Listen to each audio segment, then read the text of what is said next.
Okay, we'll get started, and Heather's going to watch the waiting room for us to let people in as they come. So welcome to our panelists today and to everyone who's joined us for this conversation. This is something that we've, earlier in the year, Breakout West did a series of blogs about this topic as well, highlighting some great parents in the industry, moms and dads, and it brought out some really interesting things for me, like the notion around sound checking at venues early in the day when you can't bring your kids with you because of restrictions on ages. These things that just, we thought it would give us some great insight into how we can support people better and at Breakout West at these events. And it gave us so much more than we expected. So it was really wonderful. And we thought we'd carry this over to a panel and have a conversation around how we can all support each other and what kind of things parents need and think about. And so to just handle a bit of housekeeping, especially if this is maybe first or one of your first sessions you're chiming into, Breakout West is committed to safer spaces, which means no harassment, misogyny, transphobia, or harassment of any kind in our chat rooms, as well as our conversation. And if anyone at any time feels uncomfortable or has something they'd like to discuss with us in that vein, you can feel free to reach out to myself or any of our staff directly, or to send a note to conduct@breakoutwest.ca anonymously, and we'd be happy to honor those concerns.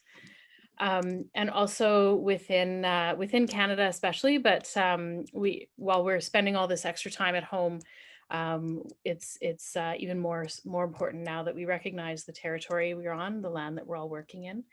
And I'm here in Manitoba and recognize that this is Treaty 1 territory, homeland of the Anishinaabe, Cree, Oji-Cree, Dene, and Dakota people, and homeland of the Métis Nation, and also recognize the contribution of the Inuit in Manitoba.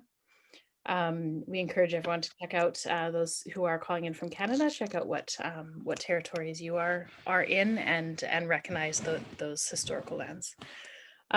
So without any further delay, I'll hand it over to our moderator today. Irene heads up the parenting committee for She Said So, which is just such a great group of moms worldwide, and dads, I believe. Yeah, we'll hand it over to you to start this conversation. And I know even from our pre-chat, everything was getting really exciting. So I think we're good in for some really great chat today. Irene. Thank you, Robin. Hi, everyone, and welcome to the Fam Jam session. I'm so happy to be here. Happy to be here virtually, but can't wait for the next year, hopefully in presence. I am, as Robin said, head of the Parenthood Committee of She Said So. She Said So is a global community of women identifying and gender minorities people.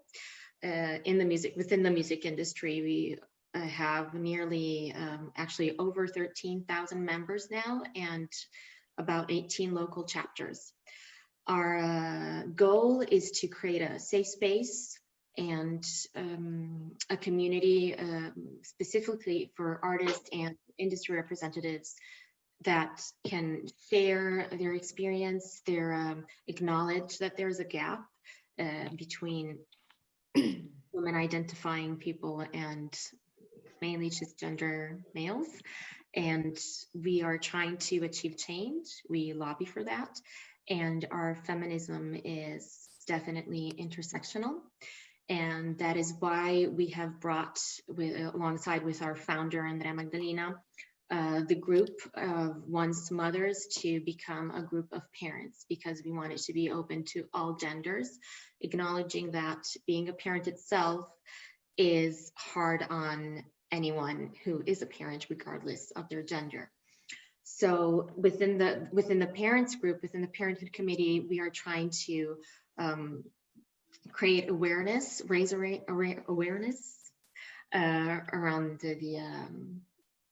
the parents in the industry, how hard it is to deal with the guilt, to deal with a life that does not have times, hours that combine with what are the standards of what our a regular family is considered. We don't necessarily do work office hours and so forth. So I guess ultimately our goal is to normalize being a parent in the industry. And we also try to do our best to raise awareness around the gap between mothers and fathers. And we know that the new generation of fathers is different from the ones that we have grown up with, and that's where Ed comes in. Hopefully tonight we'll have lots to discuss about that.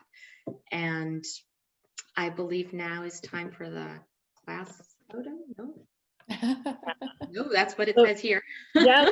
So if everyone could, I know we're all in different spaces, but if you feel comfortable to turn your camera on just for a second, we'll do a bit of a photo trying to capture some of these moments. We can't necessarily capture the same when we're not in person, if people feel comfortable to do.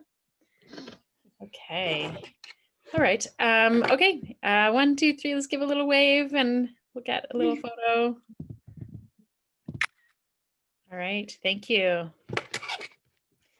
Go ahead. Right.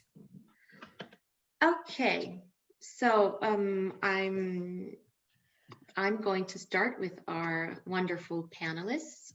Would you guys like to take turns into introducing yourselves? Hold on. Let me start with, on my left is Desiree Dorian.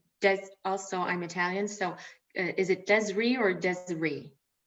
Desiree, but whatever you call me, Desiree. I can assure you I have been called worse. I can imagine. Okay, so go on. Introduce Yeah, myself? start. Okay. Introduce yourself. Sure. Hi, everybody. My name is Desiree Dorian. I am from Dauphin, Manitoba, is where I live currently. I also have ancestors and from the Opaskwayak Cree Nation, which is in Treaty 5 in northern Manitoba. And I'm a mom of 2 little girls. I call them my brats. They're 9 and 6 years old. Great. And I'm a thanks. songwriter. Oh, sorry, I think I cut you off, No, that's okay. I threw that in. I'm a country music singer-songwriter. which is important, obviously. All right, and Christine Rogerson.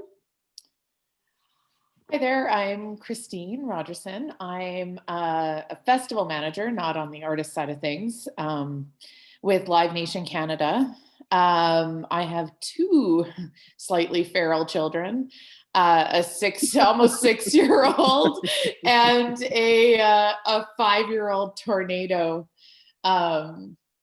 Yeah, so 6 and 3, he might be going on 5, or I'm just really tired. 6 and 1. So All right, we get the range. All right, and Rebecca Ayers. Hi everyone, lovely to see you all. My name's Becky Ayres and I am the Managing Director of Sound City, which happens every year in Liverpool. We're a showcase festival and we've had lots of really brilliant artists over from all over Western Canada to our festival before. I'm really excited to be on this panel. I'm mum to a 16-month-old boy who literally would not go to sleep just now, so I almost thought I would miss the panel, but here I am. Yay, yes, because Becca's in London, it's 8 p.m. and I'm in Rome where it's 9 p.m.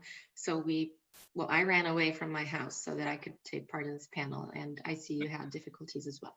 That's part of it. All right, and last but not least, Ed. Hi, I'm Ed DeRoche from Winnipeg, Manitoba. I have a almost 3-year-old son, Miles. Yeah, I've been touring pretty much heavily since right before he was born. So that's been an adjustment. And yeah, we're just working it out with my partner and trying to make sure it's all, navigating that relationship. But yeah, that's kind of where I'm at. Okay, great. Thank you. One thing I wanted to ask all of you actually, which I find important because it's part of the picture, is if you have a partner, if they are in the music business as well. My partner is in the film industry, which also has its own set of Okay. insane hours, like 10 to 12-hour days. So when I'm at home, I'm like the primary caregiver. Like, you know, I've gone to business meetings with Miles attached to me because that, you know, you can't find a babysitter. So you got to figure it out or miss the meeting and look unprofessional, I guess. Okay, So, of course. yeah. Who's going? Go My ahead. husband. My husband was a promoter back when he was in university, and so I always appreciated that because he had an understanding of the business, but was no longer in it, which was helpful. Which But is he like got, yeah, he got it when I'm turning up at 3 a.m. or 6 a.m. It wasn't relate. weird. Okay. Anyway, Okay. Well, that's all right. I can add that. My partner is a teacher, and so that profession comes with a little bit of, I mean, there's pros and cons. He's obviously super flexible during the summer and Christmas and springtime. But when it's school time, there is zero flexibility, which is really hard. And so that means that I'm often, you know, same thing like you, taking my kids with me to, you know, I've taken them to gigs, I've taken them with me to rehearsals and sound checks and all kinds of stuff. And but we also have a really good support network just beyond and outside of our home. So right. We'll get to that. So Desiree, let's start with you, since you already mentioned. So do you think that somehow being a mom or, you know, caring for 2 children, does that somehow affect your art, your process? Well, I'm sure it does, but can you tell us, like, in what ways, both positive, negative, whatever, specifically your songwriting? Yeah, sure. Yeah, I think definitely it does. I mean, I've written several songs about my kids. You know, and in fact, the title track to my latest album was inspired by my own family history of attendance at residential school and a desire for my children to live a better life.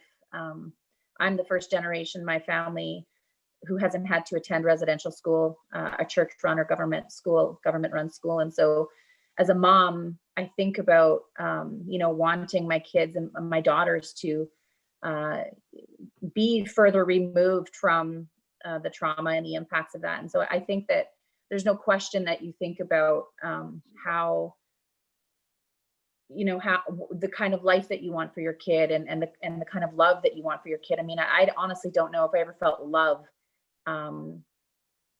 the way that I do for my kids. Do you know what I mean? Like anybody who is a mom or a parent or a dad, they know, like, it's just a different kind of love, and it's the biggest love I've ever known. And so certainly that came out in my, you know, when I was writing songs and stuff. So can I ask you, sorry, as a foreigner, what is a residential school? Oh, that's a big question. So the government, okay, I'm just going to give you like the brief synopsis, like 2 sentences, and then you can Google and a bit more. But the government forcibly removed Indigenous kids from their parents. It was a policy. It was the law, and kids were forced to attend church-run and government-run schools to convert them to Christianity. That's it in a nutshell, I would. Wow. Oh, I'm glad I asked. I would never have guessed. Okay, so yeah, totally. I understand wanting better for your kids, obviously. Yes. But also reflecting your hopes and your dreams in your songwriting, right? Like capturing past trauma, whether you are a musician or not, it's amazing that you have an art form for which to express that, and in a way that will translate to other people, other parents, other survivors. So it's special not only for your children, but for other survivors and other parents. And well, actually, there's this whole discussion right now about mental health related to music. And I think we are absolutely very lucky to have music, to be able to create music, to be able to listen to music, to live with music in our lives. And that's mainly, I've been missing relaxed concerts, because I have attended concerts, but not in a very relaxed way. I think that's like a catharsis, it's just, it gives you so much to your mind and your to your heart. It's just so important.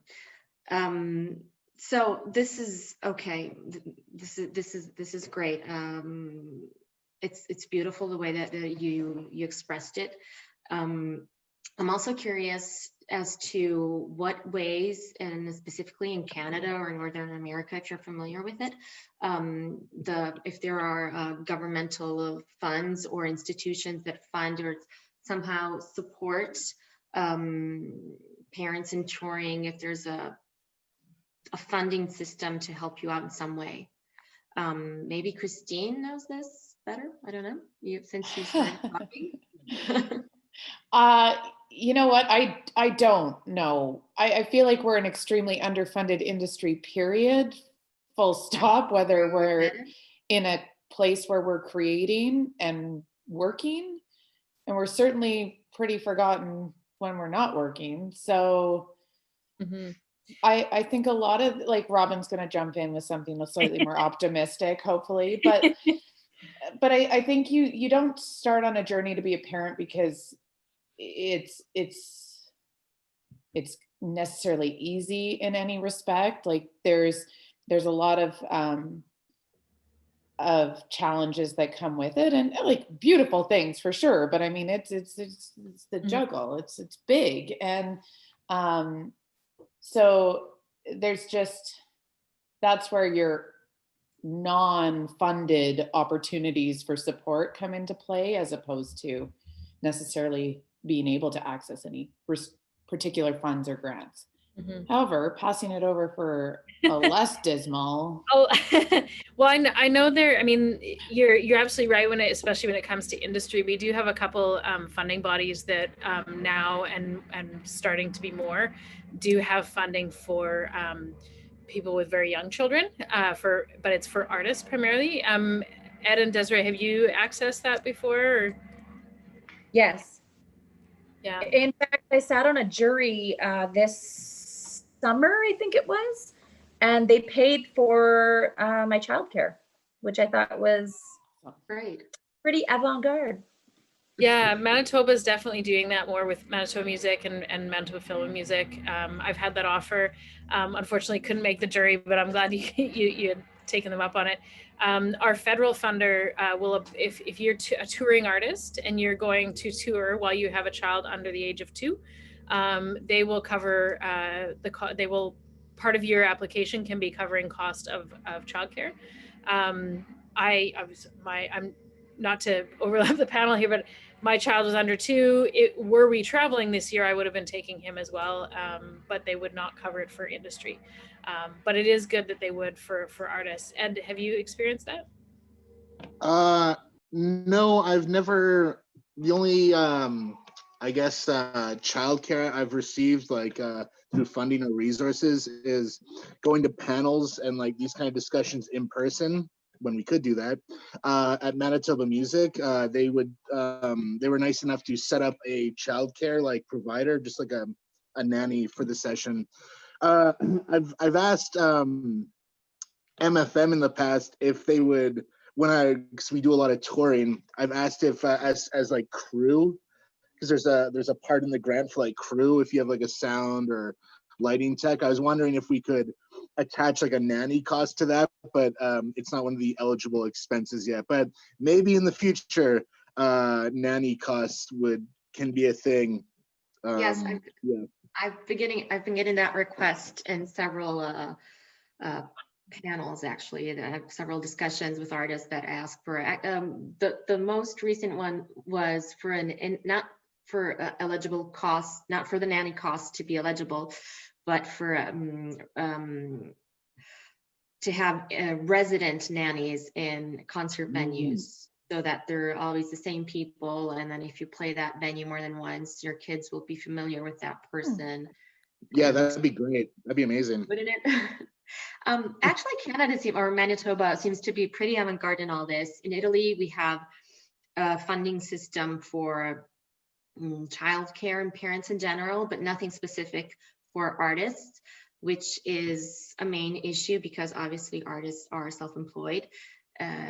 So it always gets more complicated. My partner is a producer. He's an electronic music producer, and he has zero benefits at all. So thankfully I'm employed, but it seems to me that you're pretty, well, I know you're Canadians, really good. And when you're done. What? No, when you're done, No, okay, no, go ahead, because then I wanted to call on Becky and find out about London. Before the apocalypse and all of that, with Live Nation, we did have a program called Roadie Babies. And for anybody in the company who was required to travel for work, so definitely on the production side, or even you could have been a sponsorship manager who needed to travel for a festival or a conference, they would cover the costs of a caregiver and your child to be with you, which was a really big, like, yeah, that is it was a big vote of confidence for you to not be afraid to have a child on the industry side of things. Less dismal. Yeah. All right. Well, Becky, what about you? How about what's the situation in the UK? Well, I think definitely. I mean, in the UK, we have a thing just for any industry called, which is statutory, like statutory maternity leave, which you have paid when if you're going to have a child, and it sort of varies to how long you take off. But I was really lucky when I had my son, because I still had 6 months where I got full pay, but that's just because I agreed it with my CEO. We're a really small company, so we just he kind of just agreed that with me, which I was really lucky, and I wanted to kind of do that as well, so that if anyone else, I was the first person in our company to have I can hear you with little one. I was the first person to have a child, so I thought I really want to pave the way for everyone else. But I think just in terms of kind of leave, it really varies. Is it your baby that's crying? No. Yeah, it's mine. Okay. All right. Well, I mean, just obviously everybody just feel free to interrupt yourself if you have to go. Don't worry. Yeah, it's just time for nap, and he's having a hard time. Don't worry at all. Just this is the panel where this can happen. It's brilliant. Exactly, or you want it's appropriate. It is appropriate. Absolutely. But yeah, sorry, I didn't want to ramble on too much, but I think in the UK it does really vary from company to company, and I think for me, I'm quite lucky because my husband is a producer and DJ, and he kind of, well, now with the pandemic, he's lost quite a lot of work, but we sort of took a decision where he would do most of the parental care of our son, because childcare here is so expensive. You literally have to pay a full person's salary often for childcare, so it made more sense for us to do that. But yeah, it's there's a big drive at the moment from a lot of, in the music industry, there's a lot of fathers that are trying to get more, because there's much more allowance for mothers in a way to kind of take time off to go and do things with children than there is for fathers. Well, yes, actually, Yes, I was curious mostly for artists because, like I said, they're self-employed. So in Italy, for instance, you only get maternity leave. Well, you get paid maternity leave in both cases, but you know, if you're self-employed and you take 5 months off, then you're gonna miss work, you know, opportunities. It's not quite the same thing. So that's what I was trying to understand. Yes, actually, the topic you just touched is very interesting. I recently read about I don't know if you've ever heard of the book Invisible Women by Caroline Criado Perez. Anyway, she wrote this book. It's all about the the gender gap, and she's analyzed several studies. And one is about paternity leave in Sweden, you know, like Swedish were like the teachers, but to equality. And Sweden has decided to have mandatory parental leave for fathers or for the second parent for a month. And ever since that came in, not only were Swedish men forced to take that month off, but they decided to take even more time off. That has become like 70% of new fathers taking more than a month off, more than, well, because they have what's the opposite of mandatory? Optional, thank you. Optional leave as well. And I think that's very revolutionary because that's exactly what we need. It takes a lot of pressure off of the competitiveness in the industry and at home also, if, as I mentioned, you have both parents being in such a business.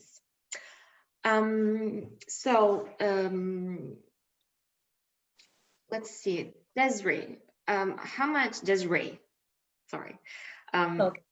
How much do you think, do you, taking this pandemic moment aside, how do you cope? How do you deal with, I suppose you have experienced guilt, as all mothers do, of being home, or do you feel like you weren't enough home, or you weren't touring enough, or you want, like, where do you find the balance? I feel all of those things all of the time. If I'm on the road, I feel guilty. I feel lonely. Thankfully, generally when I tour, I've toured with just my guitar player and not a full band, and he has a little guy as well. And so, like, he's seen me cry. I'll phone home and not have talked to my kids for, you know, or seen them for 14 days. And by the end of the tour, like I need to see it. And, you know, and we'll be wherever we are. And I talk to them on the phone, and then I get off and I've got this big lump in my throat and tears rolling down my eyes. And he's like, you know, it's going to be okay. We're going to be home in a few more days. And so, yeah. And then when I'm home, I feel like, am I working hard enough? Am I, you know, am I pushing hard enough? Am I doing enough to work this project? You know, so an album that I've just released, and it's not just my financial investment, it's my family's financial investment, right? And so, you know, I feel pressure from myself, not from anybody in my circle, to make sure that I'm working that album and working that project enough so that I can continue to have a livelihood in the music industry. And so I think that, you know, all of those feelings are present, and there's a soft pressure, I would say, you know, at home and on the road. Okay, and Ed, oh, did we lose Ed? No, I Ed, think he's still there. Okay, yeah, I mean, you can leave the video off. I just wanted to know if you could hear us. Yeah, yeah. Do you want me to add? Sorry, I'm kind of scattered with Miles is freaking out right now. What? Yeah, just one of those days. What was your question? Same as Desiree. I mean, how do you find the balance? Do you feel like you're not home enough, or on the opposite, that you're not touring enough? Obviously, before this pandemic situation. You muted yourself. You muted your microphone. Unmute. Sorry, There. thank you. Yeah, we just moved into this new house and it's been a crazy yeah. Don't worry. It's kind of this weird feeling, and I'm sure that most parenting musicians feel this of like, I'm super excited to go out on the road. Like I love touring and we tour a lot. But then when I'm out, it's like we like FaceTime. I FaceTime with Miles almost every day when I can, depending on the Wi-Fi signal and if I can. I've called home from a McDonald's because we were in the middle of nowhere and I had to like latch on to their Wi-Fi or from some weird hotel in the middle of Saskatchewan or something like that, or when you're going. But yeah, it's I don't know if it's guilt. I mean, I like feel like I'm really missing my family, but it's hard because you're doing what you love, but you travel, and so you miss a lot at home, and it's a lot of communication, especially with my partner, just to make sure that we're like communicating properly and just being open to like for me to be open to like her feelings about it and not to like be like, I don't know, Defensive. yeah, I used to be defensive about it. I'm like, what do you want me to do? I'm like working and all this stuff, but I'm like, now I think I've gotten a lot better at like being like, I understand that you feel that way and just try to do different things to support her and make sure that she feels heard by me, and like, because I love having a great time or a glamorous time on the road. Yeah, thank you, glamorous time.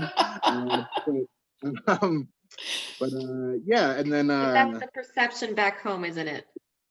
yeah, and I try when I'm back home to like make sure that I'm doing a lot of the caretaking and that she can get her work done, and yeah, it's God, sorry, I'm just listening to Miles scream up there because my partner's trying to get him down for nap time, and he's just, yeah, sorry. All right, no, it's fine, it's fine. Okay, is it, no. Also, and this is, I guess, something that relates to industry representatives as well, because most of us, we are maybe away for a festival or we're doing long hours in the office and we don't see our kids before they go to sleep sometimes, or we see them the next day maybe, unless you're sleeping in because you got in at 5 a.m. and they're going to school, and so you're going to see them 48 hours later. How do you, Becky and Christine, deal with that? Do you want to, who wants to start? Becky, you want to? Yeah, sure. I think I often find, well, pre-pandemic, I was, well, before I had my son, I used to travel a lot for work, and I just, didn't think anything of it. But then all of a sudden it just became, just more of a mission to do. And I think it was weird because when I came back from maternity leave, I just had like a few months, and then we were in lockdown. So it's kind of stopped. But I do find myself like working very weird hours at the moment because my partner did his back in really badly. So I've been taking on a lot of the childcare and working at the same time. So doing like really late hours, just kind of getting stuff done and replying to people at 2 a.m. and that sort of thing. And so I just have found, I just feel a lot of the time I just feel like I'm not spending enough quality time with my son, but then I also feel like I'm not doing enough work. And I just feel like because I'm the main wage earner, I do feel like a lot of pressure to, just keep things going, but also because I'm his mum, like I feel like, I should be doing that as well. So I am sort of pulled in directions because my sort of path is very different to my parents were like, my mum was at home with us and my dad was out working, and it's like completely the opposite for us. So yeah, sorry, I think does that kind of answer the question? It's kind of very. It does, and I think you pointed out what I was going to say is that we still live with that stigma, with the idea that being a working mom is not exactly what we're supposed to be doing, but we're not sure where Mhm. we stand right now. And support is, at least as far as I can see with myself and with all the parents around me, mothers especially, um, it's still not as it should be, I think. I've grown up as a working mom. She was working full hours all over the world. And once she turned into a grandma, she's like lecturing me on, you work too many hours. You should be home more. Oh, But no, that's hard as well. and I'm trying to tell her, you taught me this. You might not have told me that I should be working long hours, but I saw that, and as a daughter, I survived it, and I love you, and I think you're so cool, and I want to be that for my kid as well. Don't make me feel guilty for wanting to be, I guess, a role model in that.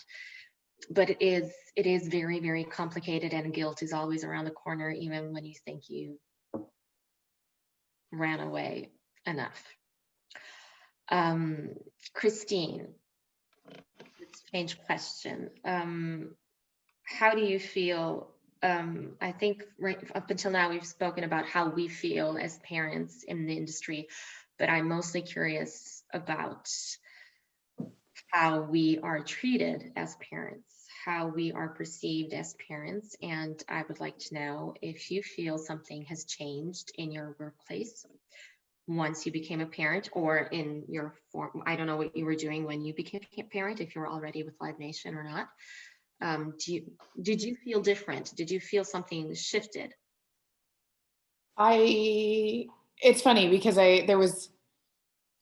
it shifted for other people. It certainly didn't shift for me. I always wanted to be, an accomplished person in my career and have a family. I always wanted both. And I knew there was going to be sacrifices along the way. But when I, finally said, I'm pregnant and whatever, I wasn't with Live Nation then, but I was with the union. And it was the first time an independent promoter was dealing with a maternity leave. But they were fantastic with it. And we wrote our own story, and we wrote a maternity policy, and we found a strategy that was going to work for us, for me to come back and still contribute in the big way that I wanted to with the company. But that was one example of a way that it was embraced. But then there was also the conversations that happened where people were like, oh, you should probably take a step back from that role now, because it'll be too much to balance it all. And I was like, kidding me? I'm not going to take a step back. I'm pregnant. I'm not incapacitated. Fucking kidding me? So no, and in other ways, I feel like, so there's these external shifts, but then there's this internal shift where my bullshit meter went way down. And because I just don't have the time or the mental bandwidth to humor some of those conversations anymore. And I sound so dismissive of it, but it's like, I don't have time to deal with your ego and your BS and your interpretation of whether or not I can handle this. I have more important things to deal with. I've got to make this decision fast. I've got to work on this project. I got to be super efficient with my time so I can get home and I can be present and in it with my family. And then I can dust it off and attempt to regroup and get back in and do it all again. I have zero patience for people who want to define what parenting is for me. And it is up to me and my family to define that. Absolutely. Agreed. Yeah, I just want to say, Sure. yeah, exactly that, Christine. It bothered me so much when I was first becoming a dad, of people would take away offers, or they would be like, oh, you probably can't do this because you have a kid. I'm like, please don't tell me what I can and can't do. I will decide. And yeah, thank you so much. That's what annoyed me the most and made me really angry and wanted to spite those people by working even harder. Right? I'm going to show you what a parent can do, and I'll be a good dad, and I'll be a good musician and a good band leader as well. just to spite that person. Yeah, it bothered me so much. It was hard. Yeah, absolutely. It's hard, but it's not anybody's choice but yours and your Yeah. family's. Exactly. Mhm.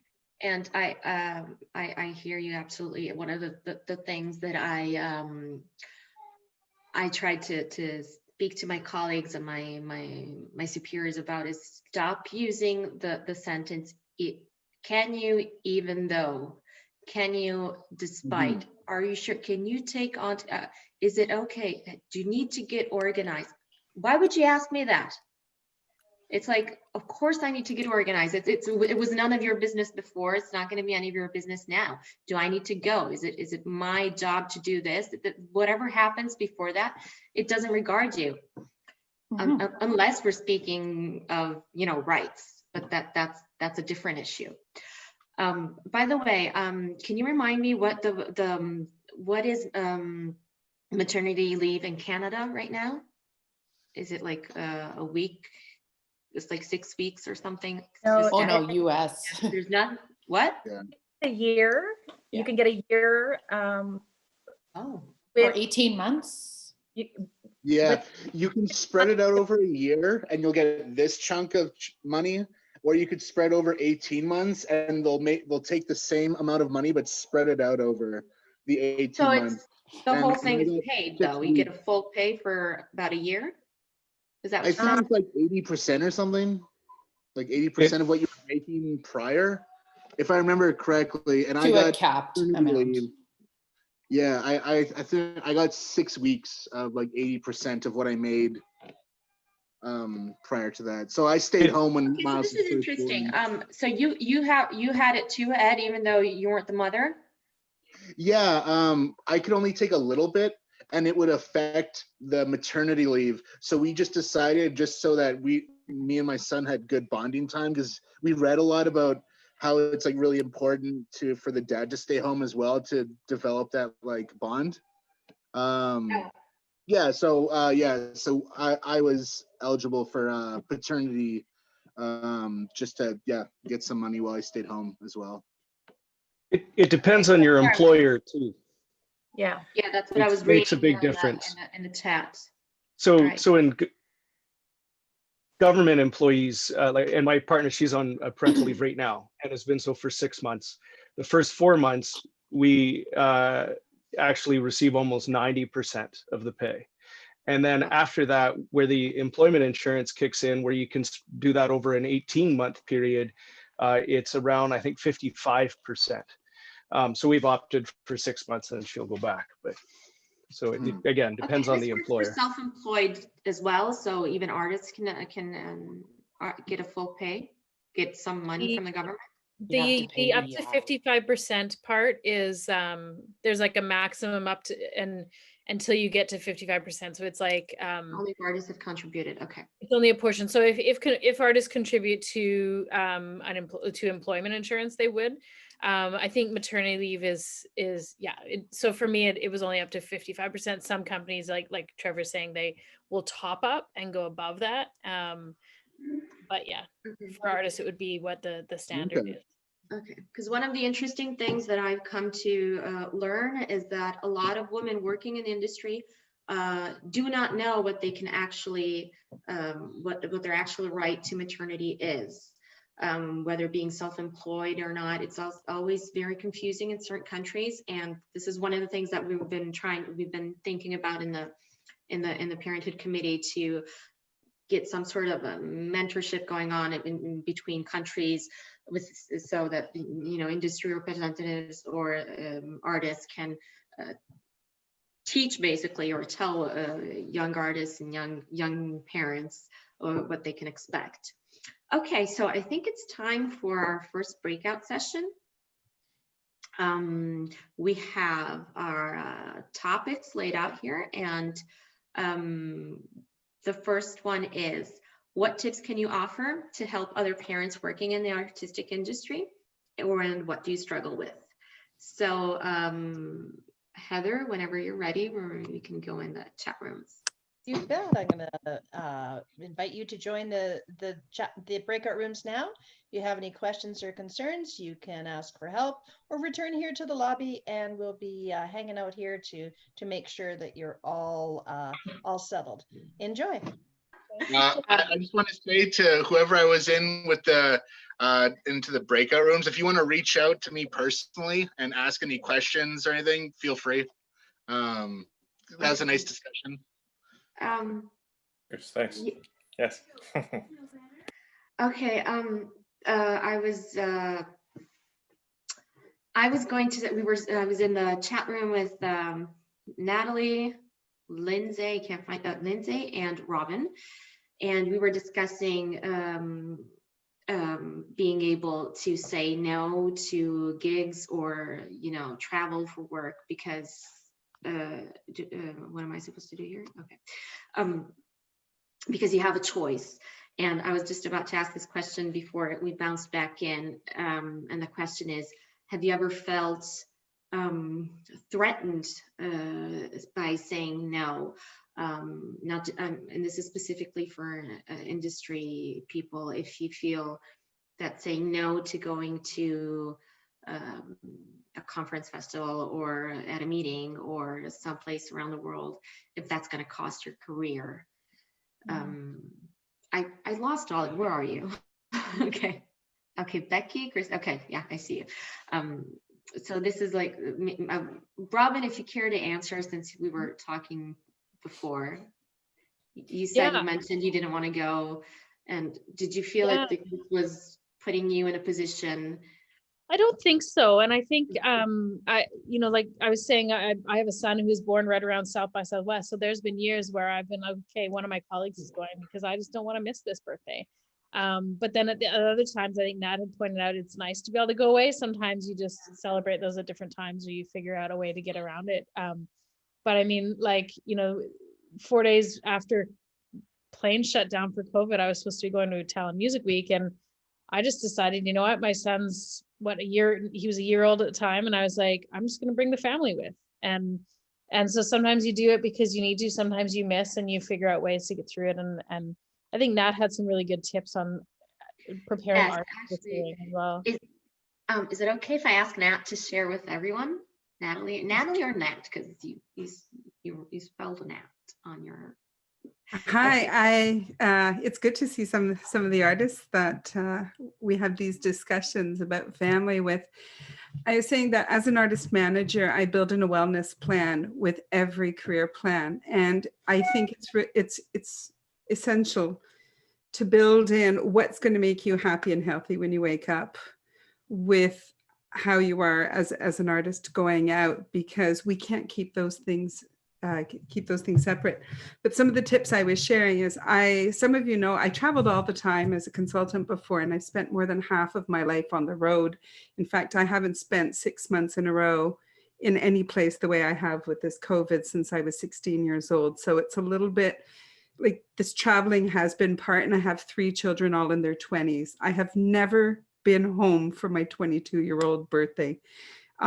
It's always corresponded with a business trip, and that, it shocks some people, but my kids are all well balanced, even having had a mother who traveled incessantly. So some of the little tips I share with artists are, especially some of my artists, I don't know about you, but quite a few of the people that I work with or that come to the webinars are divorced or separated. And so you have sort of like a dual layer. Not only are you not a 9-to-5 sort of worker who comes home every night for dinner, but there's also sometimes gaps in having to manage that. So I had things like opening up an email account for your child when they're born or when they're little. And then when you're on the road, just sending emails randomly to them and sending photos and sharing that experience when they're 18 years old. It's something that you can share with them, this account that's shown you've thought about them. Collecting postcards, writing them postcards, giving them something tangible. I always discourage people from bringing things back from tour and giving them right away, because otherwise you're going to get assailed by these little brats saying, would you bring me from your trip, you know? And it's just like, yeah, I've seen too many people at the airport panic shopping, like, oh, I have to bring a little Russian doll because I forgot to get my kids something. And you just don't always have time on tour. So my own thing was I used to bring candy from different places. Like, I'm a bad mom, like on every level, but they like the candy. And then comic books in, you know, Spanish, Arabic, or whatever. But I'd never give those gifts the first day back. I would let myself settle back into time.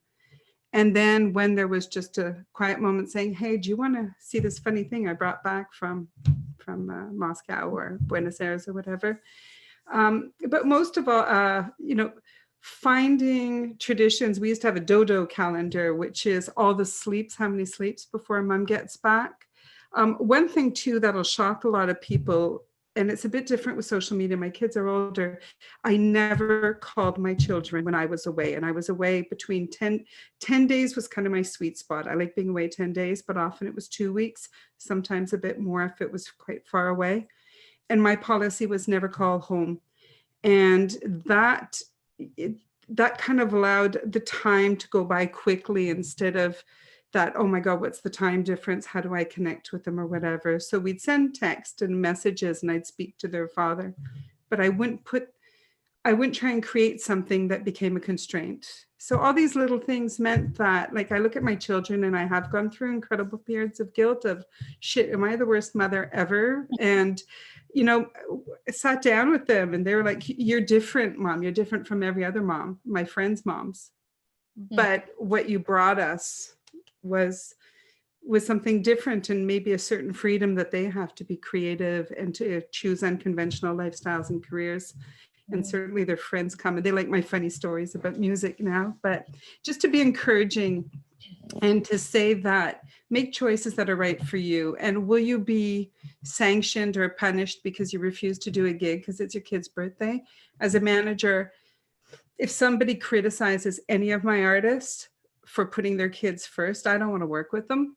And kids are first. My phone is off except for my kids. My kids call even right now, I'll answer. And that's just a rule I made for myself. So that's kind of what I wanted to share and that we've been talking about. Thank you. That was great points. Heather, are we ready to bounce again? So we'll do, Irene, if you want to do the next question, then we'll bounce into rooms again and chat. Just a note, I've done fewer rooms, so there's a few more in each. So there might be more than one panelist in each room, but that way you'll get a little more variety to chat with. Thanks. Okay, so our second topic is what are the key challenges artists and industry have in building a successful career in music? So I just wanted to take the time to what I was saying in our chat room is that we really need to be in this together. Firstly, as music industry people, artists or representatives, promoters, managers, we need to be, we need to acknowledge, we need to be really aware of the fact that we are one all over the world, and we need to fight for our rights together, and we need to tackle all the battles together. The more we are, the more we talk about it, as we were saying, the more normal it will become, and the more will be heard.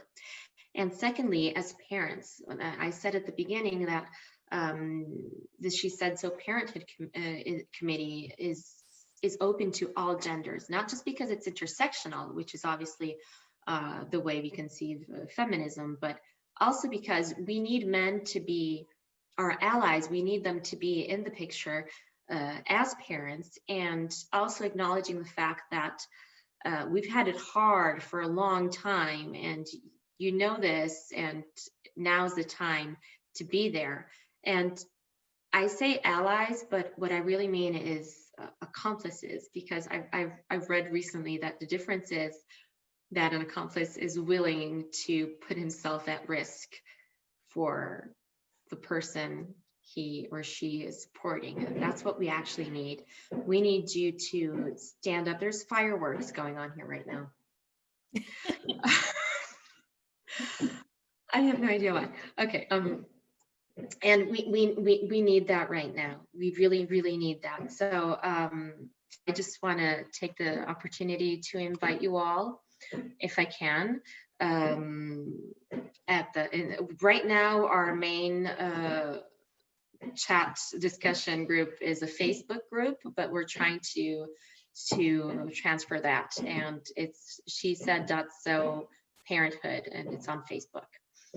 And I hope to see you there. And it's that group is open, and the other She Said So groups are not open to CHIS males, but this one is. So please join, because I have enjoyed talking with you all so much, and I love Canada. I think I want to move to Canada after this discussion. I that's what I've gathered. And yeah, thanks everyone. And if anyone has, if you want to add anything, this is the time. Yeah, I want to thank everyone for joining the discussion, and thank you, Irene, and all of our panelists. If anyone has, if there's anything in the chat rooms that you came up with, or that came to mind in the discussion that that you'd ever want to share with Breakout West in terms of what we can do when we are back in person, or even when we're online, to help support parents in the industry, please always reach out to me, robin@breakoutwest.ca, or shoot something in the chat. We're taking notes. We had planned to have childcare at Breakout West this year if it were in person, and we're really sort of chuffed that we couldn't do that, but will in the future. But also, you know, other things, earlier shows we were talking about in one group, you know, venues that are that can have underage. There's lots of different things I'm sure we can do, and we always want to hear from you. If anyone else wants to share anything or discuss anything, we've you know, we can leave this open a bit longer. But I think Ed was going to say something. Go for it, Ed. Ed, you're muted. Thank you. I just wanted to say to any of the fathers or expecting fathers, there are not a lot of resources out there to chat with other musician dads, which I found out when I was first found out that I was going to be a dad. So if you ever want to talk about, you know, all that, reach out to me. I feel like I've been around the ringer a couple times, and like dealing with emotions and feelings and situations. So if you ever want to, in a safe way, you know, no judgment, yeah, you can reach out and at any time. And thank you. Thanks, Ed. All right. Thank you everyone for being here, and thank you Breakout West. It's been amazing. You guys have done an amazing job of bringing this home edition together. I am really, congrats on this. It's incredible, and with such detail to what every little part of the actual in presence conference festival is. So thank you so much. Thank you, and thanks everyone for joining us. We've got if anyone's feeling up for a little networking and bevy tomorrow morning, breakfast for us, dinner for the internationals at 11 Central Time tomorrow, and then we'll start more conference sessions on Monday. Thank you, everyone. Have a great All right. Saturday. Thank you. Bye. It's been amazing. Bye. Thank you.